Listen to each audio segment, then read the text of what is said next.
नमस्कार। आज हम एक महान भारतीय राजवंश की जड़ों तक पहुंचने की कोशिश करेंगे, बघेल राजवंश।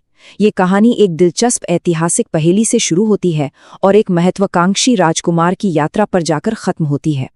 तो चलिए सीधे उस सवाल पर आते हैं जो बघेल वंश की नींव से जुड़ा है। एक ऐसा सवाल जिसने इतिहासकारों को सदियों से उलझा रखा है कि आखिर इस राजवंश का असली संस्थापक था कौन। देखिए, इस राजवंश को समझने के लिए हमें सबसे पहले इसके संस्थापक को लेकर जो दो अलग अलग कहानियां हैं, उनकी गुत्थी को सुलझाना होगा। अब यहाँ पर दो बिल्कुल अलग अलग थ्योरीज सामने आती हैं। एक तरफ है वीर भानुदय काव्यम, जो एक पौराणिक ऋषि व्याघ्रपाद मुनि को संस्थापक बताता है। वहीं दूसरी तरफ रीवा स्टेट गजीटियर जैसे ज्यादातर ऐतिहासिक रिकॉर्ड्स हैं जो एक योद्धा राजकुमार व्याघ्रदेव को ही असली संस्थापक मानते हैं, और यही वो संस्करण है जिसे ज्यादातर लोग मानते हैं। जैसा कि हम देख सकते हैं, ज्यादातर ऐतिहासिक स्रोत व्याघ्रदेव के नाम पर ही मुहर लगाते हैं।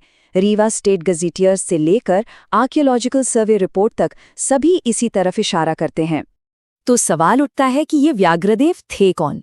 अच्छा, इसका जवाब खोजने के लिए हमें समय में पीछे और पश्चिम की ओर यानी गुजरात चलना होगा। असल में बघेल कोई नई शक्ति नहीं थे, बल्कि वे गुजरात के शक्तिशाली सोलंकी राजवंश की ही एक शाखा थे। सोलंकियों ने सदियों तक अपनी शानदार राजधानी अहनिलवाड़ा से गुजरात पर राज किया था।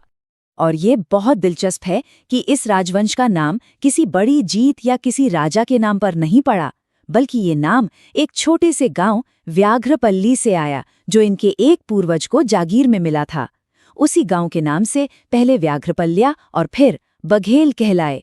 तो चलिए अब कहानी के मुख्य किरदार पर आते हैं, वो शख्स जिसने इस सब की शुरुआत की, व्याघ्रदेव, जिन्हें बाघराव के नाम से भी जाना जाता है। व्याघ्रदेव सोलंकी वंश के राजकुमार तो थे, लेकिन उन्हें अपने परिवार को मिली छोटी सी जागीर से संतोष नहीं था। उनकी नजरें बड़ी थीं। वो अपना खुद का एक राज्य बनाना चाहते थे, और इसी सपने को पूरा करने के लिए वो पूर्व की ओर निकल पड़े। कई तीर्थों से होते हुए वो मध्य भारत पहुंचे, और वहां उन्होंने देखा कि ये तो अवसरों की भूमि है। पूरा इलाका छोटे छोटे हिस्सों में बटा हुआ था और कोई एक मजबूत शासक नहीं था। व्याघ्रदेव को अपना मौका साफ दिख गया, और फिर उन्होंने अपनी रणनीति और ताकत के दम पर एक नया राज्य बनाने का मुश्किल काम शुरू कर दिया। उनकी शुरुआत हुई मरफा के किले को जीतने से। ये एक बहुत ही स्ट्रेटेजिक किला था जो चंदेलों ने छोड़ दिया था। इस पर कब्जा करके उन्हें अपने अभियानों के लिए एक सुरक्षित बेस मिल गया, और मरफा को अपना बेस बनाकर उन्होंने एक एक करके आसपास के इलाकों को जीतना शुरू किया। कालिंजर, मंडेहा, गहोरा, धीरे धीरे उन्होंने अपने राज्य का विस्तार किया।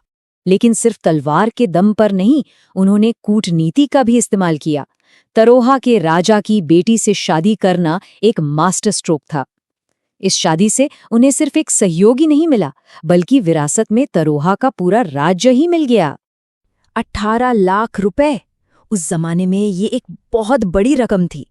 इससे अंदाजा लगता है कि व्याघ्रदेव ने सिर्फ एक राज्य नहीं बनाया था, बल्कि एक बहुत ही समृद्ध और कामयाब राज्य खड़ा कर दिया था, और वो भी बिल्कुल शून्य से।